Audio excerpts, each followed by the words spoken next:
We are told she was the most beautiful woman in history.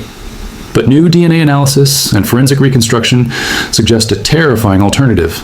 The last pharaoh may have been a genetic time bomb. The DNA of Cleopatra has finally been analyzed, and what it revealed is terrifying.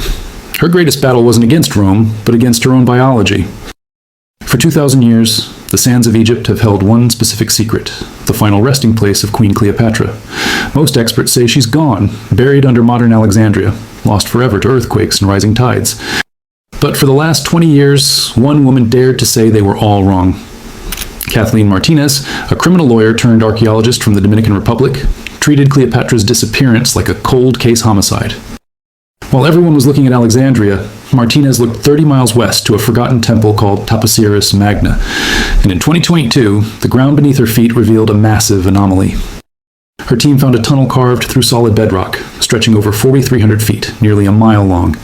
It's 6 feet high, submerged in water, and heads straight toward the Mediterranean Sea. Architects are calling it a geometric miracle. But here's the question. Why go to this extreme? Why tunnel 40 feet underground into dangerous rock? You don't build a mile-long tunnel for a minor site. This implies importance. Martinez's theory is simple. Cleopatra wasn't just hiding from death. She was hiding from the humiliation of being paraded in chains by Rome. She wanted to be buried with Mark Antony, immortalized as the goddess Isis. And to do that, she needed a tomb that could never be defiled. Kathleen Martinez may have found the front door, and while we haven't found the queen yet, the evidence uncovered points to a dark truth about her dynasty. Inside the complex, the team made a chilling discovery. Buried in 16 rock-cut tombs were mummies with something glittering in their mouths, gold amulets shaped like tongues. The ancient Egyptians believed that to survive the afterlife, you had to speak to Osiris. A golden tongue grants golden eloquence, the power to speak to a god. But why here? Martinez believes these weren't random aristocrats. They were Cleopatra's inner circle, buried here to announce the arrival of their queen. We aren't just digging through a graveyard. We're standing in a royal reception hall, and if the courtiers are here waiting, the door is about to open. But while we wait for that final discovery, we already have a key to Cleopatra's genetic code. To see her face, we just need to look at the bones of the sister she murdered. History remembers Cleopatra as a seductress, but her family tree was a shark tank. Her biggest threat wasn't a Roman general, it was her own little sister, Arsinoe IV. When Cleopatra was exiled, Arsinoe took the throne and led an army against Julius Caesar. She was eventually captured and forced to march in chains through Rome. The crowds wept for her, and she was exiled to the Temple of Artemis in Ephesus, Turkey. She thought the Holy Ground would protect her. She was wrong. In 41 BCE, Cleopatra persuaded Mark Antony to send assassins to the temple steps. They dragged Arsinoe out and slaughtered her. But for us, 2,000 years later, it provided a location. We knew exactly where to look. In the 1900s, archaeologists in Ephesus found a unique tomb called the Octagon. Inside was a skeleton of a young person. If this was Arsinoe, we had Cleopatra's genetic code. Initial DNA tests failed due to contamination, but in 2025, advanced analysis finally gave us an answer, and it wasn't what anyone expected. For years, this skeleton was our only mirror to Cleopatra's face. Some scholars even claimed the skull measurements suggested an African mother, sparking debates about Cleopatra's ethnicity. But in January 2025, the results were published, and they revealed a medical horror story. The skeleton isn't Arsinoe. It isn't a 20-year-old woman. The DNA proved the presence of a Y chromosome. The sister of Cleopatra is actually an adolescent boy between 11 and 14 years old. And he wasn't just young, he was suffering. The scans revealed severe developmental disorders. His jaw was stunted, his skull was asymmetrical and twisted. This was a child with a face misshapen by genetic tragedy. His DNA traces back to Italy or Sardinia, not Egypt. Why was a deformed, sickly Italian boy buried in one of the most prestigious tombs in the ancient world? Whatever the answer, the scientific proof of Cleopatra's African lineage was an illusion caused by bad science and wishful thinking. So where does that leave us? We're back to the historical record. And if you want to know what Cleopatra really looked like, you just need to look at the terrifying family tree she climbed to get to the throne. In a normal family tree, the branches expand upward. 2 parents, 4 grandparents, 8 great-grandparents. But Cleopatra's family tree didn't expand, it collapsed in on itself. The Ptolemies wanted to keep their power absolute and their bloodline pure, so they married siblings. Historians believe Cleopatra's own parents were likely full siblings. Geneticists estimate Cleopatra was born with a coefficient of inbreeding over 45%. To put that in perspective, the child of 2 first cousins has about 6%. In the Habsburg dynasty of Spain, This level of inbreeding led to Charles II, a man who couldn't speak until he was 4, couldn't walk until he was 8, and whose jaw was so deformed he couldn't chew food. His coefficient of inbreeding was around 25%. Cleopatra was nearly double that. This happens because of homozygosity.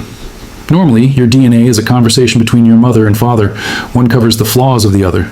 But when parents are siblings, they carry the same genetic flaws. There's no healthy gene to step in and save you. Biologically, Cleopatra should have been a disaster. But history tells us she was brilliant. She spoke 9 languages, charmed the most powerful men in Rome, and led armies. So how? Was she a genetic miracle? Or have we been missing the signs of her suffering all along? If you want to know what Cleopatra was fighting against, look at her ancestors. Her great-granduncle, Ptolemy VIII, was called Potbelly. He was morbidly obese, with limbs too weak to support his massive frame. But look closer at the descriptions. Swollen neck, bulging eyes, shortness of breath. Modern medical historians see evidence of Graves' disease, an autoimmune disorder that attacks the thyroid. Graves' disease doesn't just affect how you look, it affects how you act. It floods the body with thyroid hormones, creating manic energy, rapid speech, insomnia, and erratic behavior. Does that sound familiar? Historians have always praised Cleopatra for her boundless vitality, but was this legendary energy actually a symptom of a genetic thyroid storm? The physical evidence we have, the coins, show the Ptolemaic nose, a prominent chin, and a thick neck. These aren't the features of a delicate beauty queen. These are the features of a survivor. And there's another clue from Plutarch. He writes that Cleopatra climbed into a bed sack and was carried on the back of a single servant. To be bundled into a sack and carried like a backpack implies she was incredibly light, tiny. When you layer these ancient clues over a 45% coefficient of inbreeding, petite starts to look a lot like growth restriction. Whether she was a miracle or a sufferer, Cleopatra knew something was wrong. She grew up watching her family decay, and this changes how we view her entire life. By tradition, Cleopatra should have had children with her brothers, but she refused. Instead, she turned to Rome, to Caesar, then to Antony. What if she wasn't just building an alliance? What if she was executing a biological rescue mission? She knew one more generation of incest would produce monsters. She was trying to save her children from the genetic spiral that created her. She was desperately trying to widen the collapsing family tree. If Cleopatra was suffering from chronic pain or manic tremors, how did she function? The answer might lie in a skill historians overlook. She was a chemist. Egypt was the pharmaceutical capital of the ancient world. If she was in pain, she had access to opium. If she suffered from insomnia, she might have used kaifi, a sedative incense. The blue lotus, a mild psychoactive flower, could produce euphoria. Was her legendary charisma natural? Or was it chemically induced? A delicate cocktail keeping her floating above the pain of her own body.